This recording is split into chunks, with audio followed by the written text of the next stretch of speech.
ये सच्चे दरबार की जय, कपड़ौली माता की, परम सदगुरु श्री माता गुरु श्री की, श्रद्धेय भैया जी की जय माता दी। हम हुमायूंपुर से चलकर आए हैं। मेरा नाम पुष्पा देवी है। माँ के चरणों में मेरा नाता 12-13 साल मेरा भी हो गया है। हम भी पहले इतना परेशान रहते थे कि एकदम बिल्कुल समझ लीजिए कि आपसे हम बता नहीं सकते हैं किस तरह हम परेशान रहते थे, दुखी रहते थे कि एकदम माता जी से रोते रहते थे, हमेशा विनती करते रहते थे, हे माता जी हम क्या करें, कहाँ जाएं। मेरे सारे रास्ते बंद हो चुके थे। एक कदम समझ लीजिए कि एक कदम मेरा पैर एकदम बाहर निकालना मुश्किल हो गया था। हम कोई भी कार्य नहीं कर पा रहे थे। घर में हर तरह की परेशानियां हो गई थी। हम सोखा हो जा के यहाँ भटक रहे थे, दर दर भटक रहे थे। माता जी से कह रहे थे, कहीं मेरा कोई रास्ता देने वाला कोई नहीं था। मेरा पचपड़े वाली माता की ऐसी दया कृपा हुई कि माता जी किसी के मेरी बहन है जो मौसी की लड़की है, उनके मन में बस करके माता जी की दया कृपा हुई कि हमको रास्ता दिखाया गया और दरबार पहुंचाया गया। हम यहाँ से समझ लीजिए कि ऐसे ऐसे जगह गए। कोई कह रहा था मेरे घर में गणंत है, कोई कह रहा था जाप किया हुआ था, कोई कह रहा था मेरे ऊपर वो है क्या बोलते हैं जिन है। ऐसे सब लोग तरह तरह की बातें करते रहते, परेशान करते रहते थे। और हम इस तरह परेशान हो गए थे, खाना नहीं हम बना पाते थे। मेरे घर में ऐसा होता था कि खाना बना करके खाना बड़ा मुश्किल हो गया था। हम तरसते रहते थे कि कैसे घर में सब लोग खाना एक साथ बैठ के खाते हैं। हम लोग झगड़े कल्ले हमेशा होते रहते थे, हमेशा कलेश होता रहता था हम लोगों में। किसी प्रकार से चाहे के पापा चाहे बच्चों में तरह तरह की परेशानियां झगड़े कल्ला होता रहता था। हम परेशान हो जाते थे, रोते थे, रो करके हम काम करते रहते थे। लेकिन एक जगह गए तब वो उसमें किसी तरह से वित्तीय आराधना किए कि भैया मतलब हमारा कुछ समस्या का समाधान करिए। तो उन्होंने कहा कि हम आपके घर की समस्या बहुत बड़ी है, कम से कम 35,000 रुपया लगेगा। हम कहे कि भैया मेरे पास तो 35,000 रुपया है ही नहीं है, हम कहाँ से देंगे। वो कहे ठीक है आपको किसी भी तरह से व्यवस्था करनी पड़ेगी। हम कहे ठीक है हमारे पास तो 3500 नहीं है, 35,000 कहाँ से हम देंगे। लेकिन उन्होंने कहा कि ठीक है आपको व्यवस्था करनी ही करनी है, चाहे आप साल भर में दीजिए, चाहे आप 6 भर में दीजिए।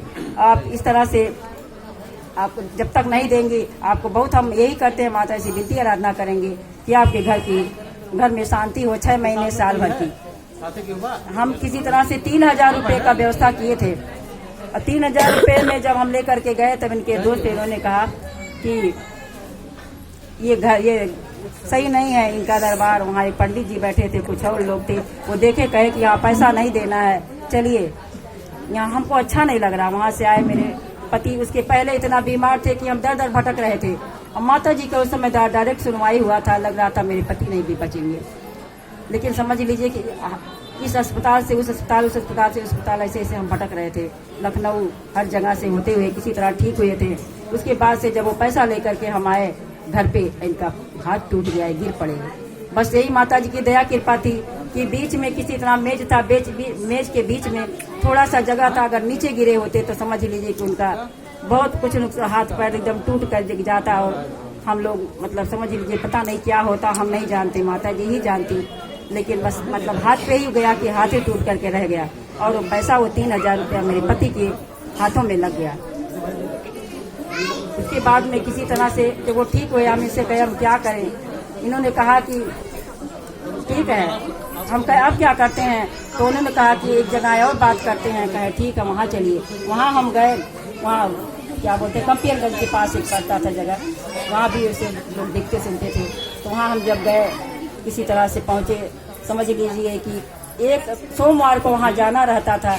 और हम सोमवार को जब गए, फिर दूसरा सोमवार अभी आया ही नहीं था। माता जी की दया कृपा हुई और हम सोमवार के पहले संडे को यहाँ पहुँच गए। इतवार को यहाँ माता जी के दरबार में मेरी हाजिरी लग गई। माता जी गुरु जी बैठे, माता जी और सिद्धे भैया जी बैठे हुए थे।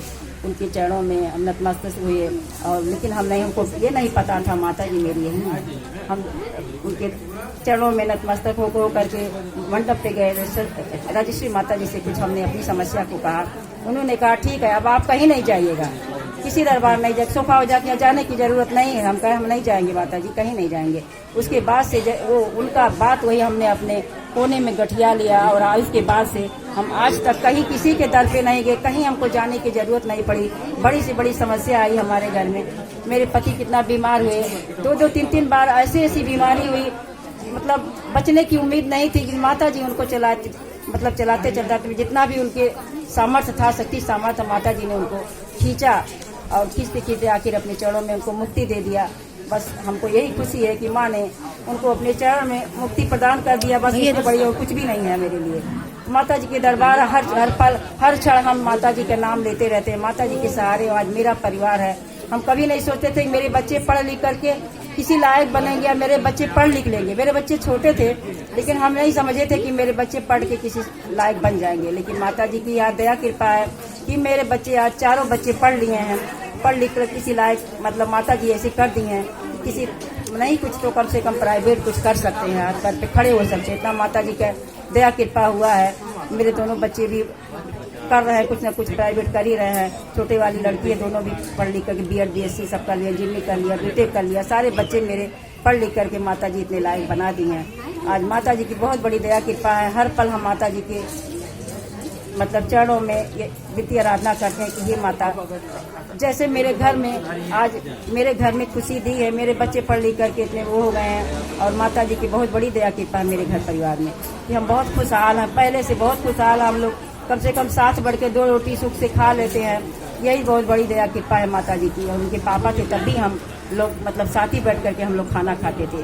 ये हम लोग माता जी के चरण के लिए वो तरसते थे। मेरे उनके पापा कहते थे कि माता जी मेरे घर नहीं आएंगी, ऐसे वो कहते थे हमेशा, माता जी मेरे घर नहीं आएंगी। हम कहते थे क्यों नहीं आएंगे माता जी, जरूर आएंगे।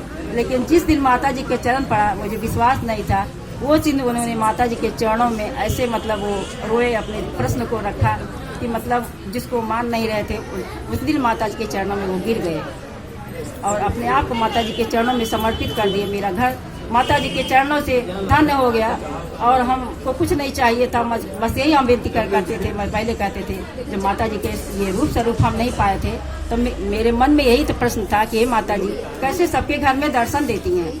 लेकिन जब माता जी के चरण पड़ा तब हमारा मन एकदम खुश हो गया कि हे माता जी मेरे घर को आपने पावन बना दिया। इससे बड़ा कुछ नहीं, मेरे परिवार का तरनतार कर दिया। बस इससे बढ़कर कुछ नहीं है। जय माता दी।